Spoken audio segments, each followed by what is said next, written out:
6h50, Sud Radio, c'est bon à savoir. Les cartes de réduction de la SNCF, est-ce qu'elles valent vraiment le coup? Et si oui, à partir de combien de trajets ça peut devenir intéressant? Pour nous aiguiller, je reçois le président de la FNOT, c'est la Fédération d'usagers des transports, François Delétraz. Bonjour. Bonjour. Et merci d'être avec nous ce matin. Juste avant de parler de ces cartes de réduction, un mot tout de même sur l'appel à la grève pour le pont du 8 mai. Grève de plus en plus probable, c'est ce que dit Sudrail. Ça vous fait réagir? Sudrail essaye de faire monter la sauce pour obtenir gain de cause. Pour nous, c'est inadmissible ces grèves. On fait pas une grève pour un problème de planning et pour 100 euros de gain, alors que certaines catégories de professionnels de la SNCF ont eu 20% d'augmentation en 3 ans. Donc il y a un moment, il faut arrêter le bac à sable. Et le personnel de la SNCF, les syndicats l'oublient, sont là pour transporter des passagers, pas pour faire la grève. Et ben justement, on va parler des passagers, si vous le voulez bien, François Delétraz. On va parler de ces cartes de fidélité, parce que voilà, ça va être compliqué pour les ponts du mois de mai, mais certains vont tout de même réussir à partir, on l'espère. Et puis il y a les vacances d'été aussi qui se profilent, qui vont se rapprocher. Les cartes de fidélité, il y en a plusieurs. Les plus communes, il y en a 2, la carte avantage, la carte liberté, qu'on appelait avant la carte fréquence. On va peut-être commencer par... on va commencer par celle-là. Oui, François Delétraz. Alors fréquence, effectivement, elle a été transformée en carte liberté. Son prix d'achat a beaucoup baissé en passant de fréquence à liberté. Malheureusement, le prix des billets, lui, a augmenté de parfois jusqu'à 20%. Et ça a été au désavantage des gens qui voyagent beaucoup, parce que la différence de prix entre la carte fréquence et la carte liberté, ils ne s'y retrouvaient plus au bout d'un moment. Il n'empêche que la carte liberté a beaucoup d'avantages. Alors elle est chère, elle est à 300 euros, mais elle permet de voyager quand on veut,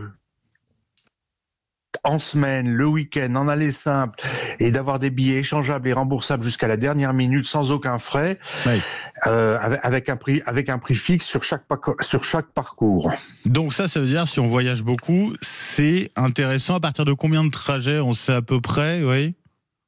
Ouais, en gros, on considère qu'il faut 4 à 5 trajets pour qu'elle soit rentable. D'accord. Alors, pour ce qui est de la carte, ça c'est la carte liberté, la carte avantage, pour qui ça peut être utile, bénéfique, intéressant? Alors la carte avantage, elle est pour 3 catégories de personnes. Les seniors, les jeunes et ceux qui voyagent sur un week-end. Donc il y a un énorme trou dans la carte avantage, c'est tous les gens qui voyagent en semaine, en aller-retour en semaine.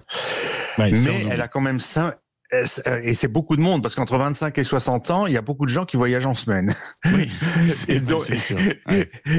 Contrairement aux cartes allemandes ou aux cartes suisses, où la carte de réduction est valable pour tout le monde tout le temps. D'accord, donc ça fait une différence. Mais bon, en France, on fait ce qu'on appelle de la typologie, c'est-à-dire qu'on essaie d'éviter que les passagers professionnels bénéficient des tarifs de la carte avantage et qu'on essaie de les pousser vers la carte liberté.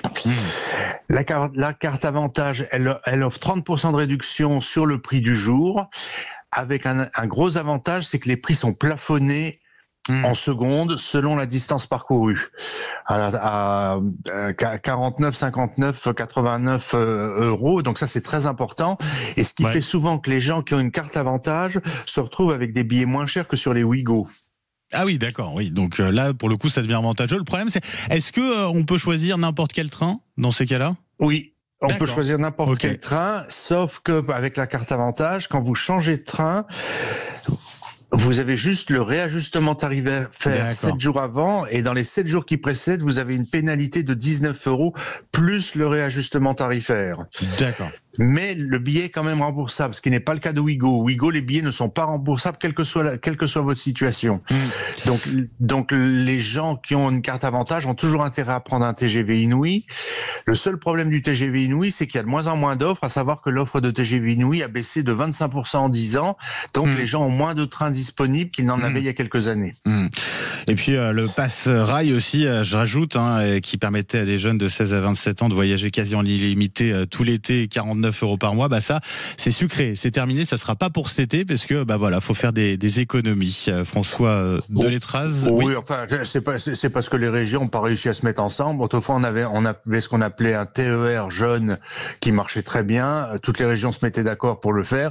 Là, elles n'ont pas réussi à se mettre d'accord. Donc voilà, Il y a un moment, il faut que les régions pensent qu'il y a des gens qui passent d'une région à l'autre et qui ont besoin d'un pass jeune pour aller d'une région à l'autre. Et le message est passé. François Delétraz, un grand merci d'avoir été avec nous ce matin sur Sud Radio et très bonne journée à vous.